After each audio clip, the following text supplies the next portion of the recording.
سچی کہانی ہے ملتان کے قبرستان کی، جہاں ایک آواز نے زندگی بدل دی۔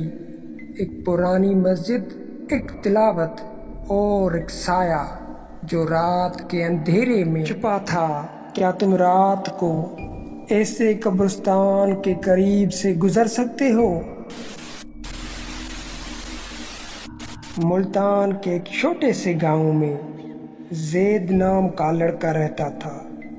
وہ ایک ایسا شخص تھا جو شراب اور جوا کھیلنے کا عادی تھا۔ اس کے دوست اسے کہتے قبرستان کا بادشاہ، کیونکہ وہ رات کو قبرستان کے قریب ایک پرانی مسجد کے پاس شراب پیتا۔ گاؤں والوں نے اسے بہت سمجھایا، زید یہ مسجد اور قبرستان والی جگہ گناہ کرنے کے لیے نہیں بنی، پر زید ہنس کر ٹال دیتا۔ اس کی امی جو ہمیشہ تلاوت کیا کرتی تھی، زید کو سمجھایا بھی کرتی تھی کہ زید اللہ سے معافی مانگا کرو، ان کاموں سے دور رہا کرو۔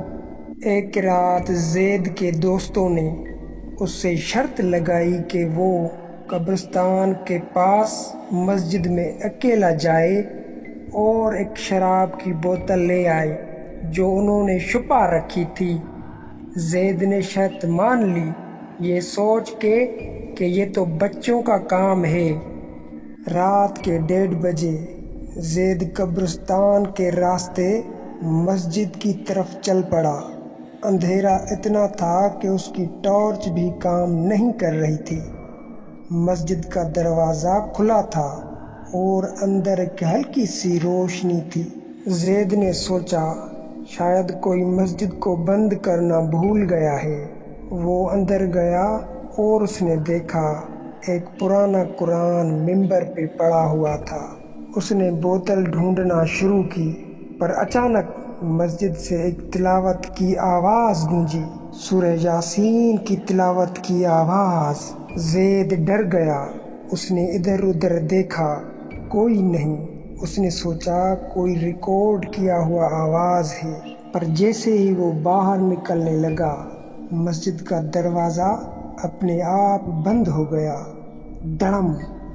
اس کے کان میں ایک آواز آئی، زید یہ گناہ چھوڑ دے۔ وہ گھبرا گیا، اس کے ہاتھ سے ٹارچ گر گئی اور قبرستان کی طرف سے ایک ٹھنڈی ہوا آئی۔ اتنے میں زید نے مسجد کی دیوار پر ایک کالا سایہ دیکھا، لمبا، آنکھیں لال، جو اس کی طرف دھیرے دھیرے بڑھ رہا تھا۔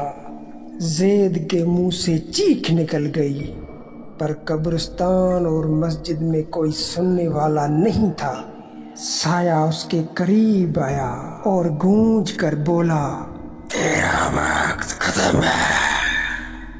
زید کا دل اتنی تیز دھڑکا کہ اسے لگا کہ وہ بے ہوش ہو جائے گا۔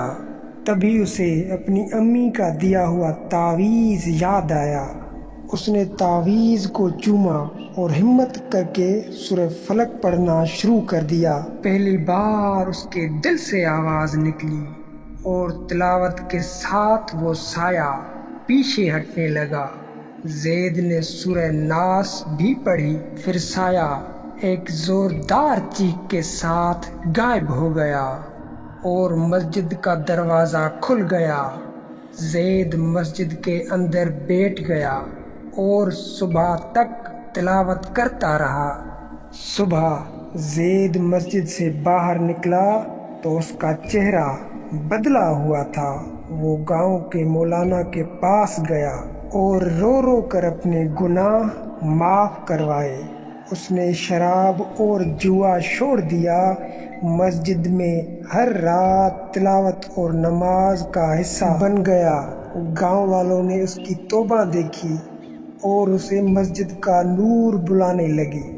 زید نے اپنی امی سے کہا، امی، کل رات مجھے تمہارے دیے ہوئے تعویذ نے بچا لیا ہے۔ اگر میں تمہارے دیے ہوئے تعویذ کا سہارا نہ لیتا تو کل کا جن مجھے مار دیتا۔ سبق: زید جس کا دل اللہ کے خوف اور قرآن کی تلاوت نے بدل دیا۔ دنیا کے گناہ آسان لگتے ہیں لیکن یہ میٹھے گناہ آپ کی آخرت بگاڑ دیتے ہیں۔ ہر رات قرآن کی تلاوت کو اپناؤ، نماز قائم کرو اور اللہ کا خوف دل میں رکھو۔ Hunted voice